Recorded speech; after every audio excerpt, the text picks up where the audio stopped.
안녕하세요. 인사 딱 하고 나면은 이제 예배실에 들어가겠죠. 어떤 경우는요, 성경 공부가 먼저 시작되는 경우도 있어요. 이거는 장소라던가 그 교회의 사정에 맞춰서 하시면 되는데요. 그런 거 제외하고 오늘 이 시간에는 교회 학교 예배 운영 두 번째 시간으로요. 맞이하게 한 후에 예배실 혹은 성경 공부 교실에서 어디에 어떻게 앉을 것인지 착석에 대해서 같이 이야기 나눠보도록 하겠습니다. 선생님들 섬기시는 교회 학교에서 아이들, 학생들, 교사님들이 어디에 앉아야 될지 고민하고 회의하시나요? 이게 생각보다 굉장히 중요하거든요. 근데 우리가 간과하기가 쉬워요. 예를 들어 볼게요. 너무 친한 아이들 둘이 앉았습니다. 무슨 일이 일어날지 상상이 되시나요? 그쵸. 설교 시간에도, 찬양 시간에도, 기도 시간에도 아직 절제가 안 되는 아이들은요, 서로 재미있게 투닥투닥하고 끽끽거리고 웃다 보면요, 예배 분위기가 망쳐지게 됩니다. 그래서요, 이럴 때에도 아주 세밀하게 계획하에 아이들이 어느 곳에 앉을지 계획해 주시는 게 좋고요. 또 어떤 경우는요, 아이가 늦게 왔는데, 지각하는 아이들 있잖아요. 뒷자리에 앉을 곳이 없어서 맨 앞에까지 갈 때 이 또한 예배가 방해가 됩니다. 그래서 착석은 어떻게 계획하시면 좋냐면요. 우리 예배실 환경에 맞춰서 혹은 성경 공부 교실 환경에 맞춰서 어떻게 하면 참석하는 모든 예배자가 집중을 흐트러지지 않고 예배를 잘 드릴 수 있을까에 초점을 맞추셔야 합니다. 지금 우리가 이제 두 번째 시간인데요. 아주 긴 시간에 거쳐서요. 예배 운영에 대해서 상세한 것들을 이야기를 나눌 거예요. 어떤 분들 이렇게 생각하실 수 있어요. 그것까지 해야 돼? 이렇게까지 해야 돼? 이렇게까지 해야 합니다. 왜냐하면 이렇게까지 준비하더라도요. 정말 돌발 상황들이 많이 발생을 해요. 이거는 굳이 예배, 교회, 그리고 교회 학교에서만 일어나는 게 아니라요. 우리 일상이 그렇습니다. 철두철미하게 준비해도요. 꼭 예상치 못한 일이 일어나요. 근데 준비를 안 해놓으면 어디에서 무엇이 잘못됐는지 무엇을 수정하고 어떻게 나아가야 되는지를 찾을 수가 없습니다. 그래서 선생님들께서 이렇게까지 해야 되나 싶으실 수 있겠지만 마음을 다잡으시고 그렇지 이렇게까지 해야지 예배 드리는데 이 정도는 해야지 하는 마음으로 조금 더 평소보다 지금까지는 해보지 않았던 방식으로 세분화해서 고민하시고 계획하시고 실행해 보셨으면 좋겠습니다. 예배실 환경을 먼저 이야기해 보죠. 예배실은요, 모두가 함께 모여서 예배를 드리는 공간이잖아요. 그래서 예배실에서 먼저 자리 정리를 좀 해두시는 게 중요합니다. 예배실 정리하실 때는요, 먼저 아이들이 오기 전에 정리를 마치시는 게 중요하고요. 그리고 앞쪽 있죠. 설교자라던가 찬양 인도자라던가 그날 순서를 맡으신 사회 선생님이 잘 보일 수 있게 자리를 정리해 주시는 게 좋은데요. 의자가 예배실에 아예 고정이 되어 있는 경우가 있을 거예요. 근데 고정이 되어 있지 않은 경우에는요. 그때그때마다 조금 변화를 주시면서 어떨 때는 의자를 딱 열이 맞춰서 놓거나 어떨 때는 또 이렇게 둥근 형태로 해서 앞쪽이 좀 잘 보이게 정리해 주시는 게 좋습니다. 앞자리와 뒷자리도요. 굳이 딱 열을 정확하게 맞춰서 이렇게 할 게 아니라요. 의자를 이렇게 놨으면 뒷자리는 조금 더 비켜서 놔서 서로 뒤에 있는 아이들도 잘 보일 수 있게 배려해 주시는 것도 한 가지 방법이겠죠. 이렇게 자리를 잘 정돈해 두면요. 선생님이 맞이하기를 받고 입실한 학생들이 어린이들이 왔을 때 벌써 편안할 거예요. 그리고 어디 자리에 우리 반이 앉을지 혹은 어떤 연령대가 앉을지를 먼저 좀 계획해 두시는 게 좋아요. 왜냐면은 어떤 아이들은요, 매번 앞자리에 앉는데, 뒤에 앉은 아이가 키가 작아서 잘 안 보이면 그것도 힘들고, 또 어떤 아이는, 키가 크거나 학년이 좀 높다는 이유로 맨 뒤쪽에만 앉으면 그것도 또, 나 좀 앞에 앉고 싶은데 하는 마음이 들 수 있잖아요. 그래서 양쪽 옆이라던가 교회 예배실 전체를 조금 보시고, 이번에는 우리 조금 키가 컸던 위에 반 아이들, 학년 아이들이 앞쪽에 앉을 수 있게 대신에 가운데 쪽은 조금 키가 작은 저학년 아이들을 배려해서 고려하셔서 하시는 게 좋고요. 그리고 반 혹은 전체적으로 봤을 때는요. 특히 나이가 많아지면 많아질수록 좀 친한 친구가 옆에 앉을 수 있게 배려해 주시는 게 좋아요. 왜냐면 예배 드릴 때 마음이 우선 편해야지 마음이 어려우면 집중하기가 어렵잖아요. 그래서 착석할 때도 이런 것들까지 좀 고려해 주시는 게 좋습니다.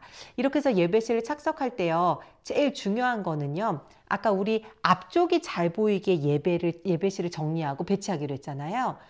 뒤쪽에 선생님들이 문 입구 쪽에서 선생님들이 조금 일을 하시거나 뭐 준비하시는 경우가 있을 거예요. 제발 부탁드립니다.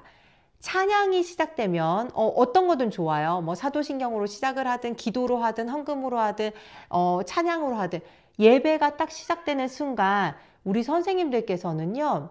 가급적이면 예배 준비자, 예배를 돕는 사람이 아니라 예배자로 있어 주시면 좋겠어요. 저도 사역도 오래 했고 또 교사로서도 봉사를 좀 오래 했는데요. 너무 힘든 게 아이들은 차분하게 예배 드릴 준비가 됐는데 뒤에서 선생님들끼리 서로 이야기하면서 가위 어디 있어? 풀 어디 있어? 교재 어디 있어요? 물어보면서 그것들이 너무 많이 방해가 될 때가 있어요. 근데 이게 선생님들만 방해되는 게 아니겠죠. 아이들한테도 방해가 됩니다. 아이들이요, 안 보고 있는 것 같아도, 아주 어린 것 같아도요, 선생님이 어떻게 예배 드리는지 다 보고 있거든요. 그래서 급하실 때는 선생님들께 아주 조용한 소리로, 낮은 소리로 조용히 옆에 선생님과 소통하시면서 예배에 방해가 되지 않도록 그렇게 진행해 주시면 좋겠습니다. 예배실 상황은 이렇고요. 사실 예배실은 구조를 바꾸기가 좀 쉽지가 않아요. 왜냐하면 전체적으로 큰 공간을 사용하기 때문에요. 이제 성경 공부 교실로 가보죠. 성경 공부는요, 먼저 할 수도 있고 나중에 할 수도 있습니다. 근데요, 성경 공부는 보통 반끼리 가잖아요. 이때는 교실 형태가 아주 다양할 거예요. 우리가 교회가 학교처럼 A반, B반, C반, D반 이렇게 똑같이 돼 있지 않잖아요. 그래서 어디는 뭐 몇 층으로 가야 되고 또 어디는 또 아래층으로 가야 되고 이런 경우들이 있죠. 이렇게 성경 공부 교실에 들어가실 때는요. 지켜주셔야 될 게 있어요. 그것은 바로 아이들이 입구를 등을 지고 앉게끔 도와주시는 게 좋아요. 어떤 경우에는 한 교실을 여러 반이 같이 써야 될 때 있죠. 이때도 마찬가지입니다.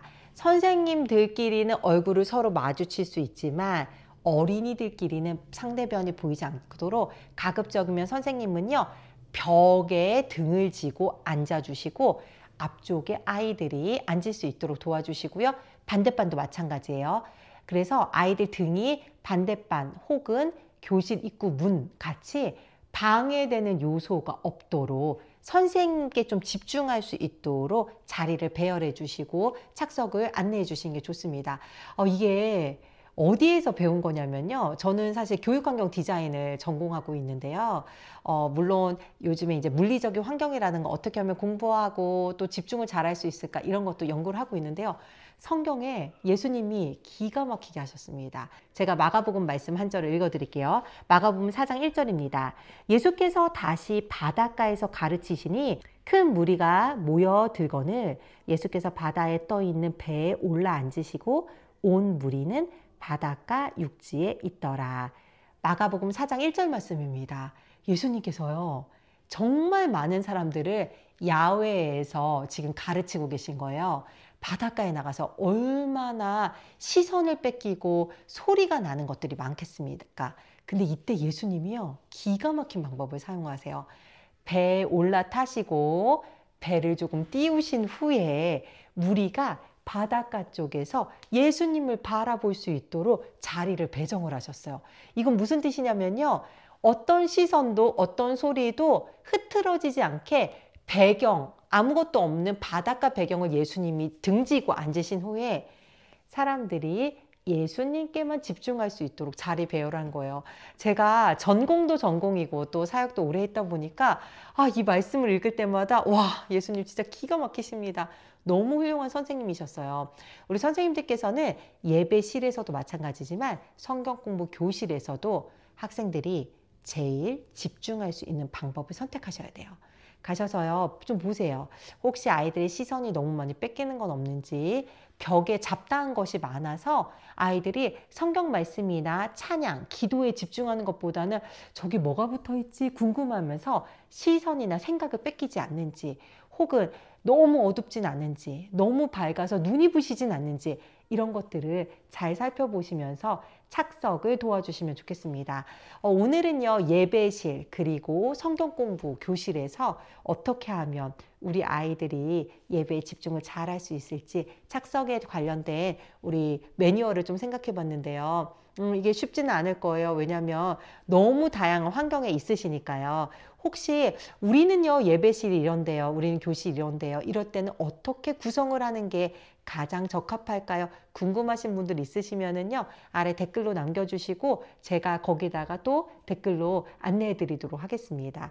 좋아요, 구독 부탁드리고요. 우리 선생님들 이번 한 주도 승리하시고 다음 주 수요일 이 시간에 교회학교 교사회의에서 다시 만나도록 하겠습니다. 모두 샬롬 하세요.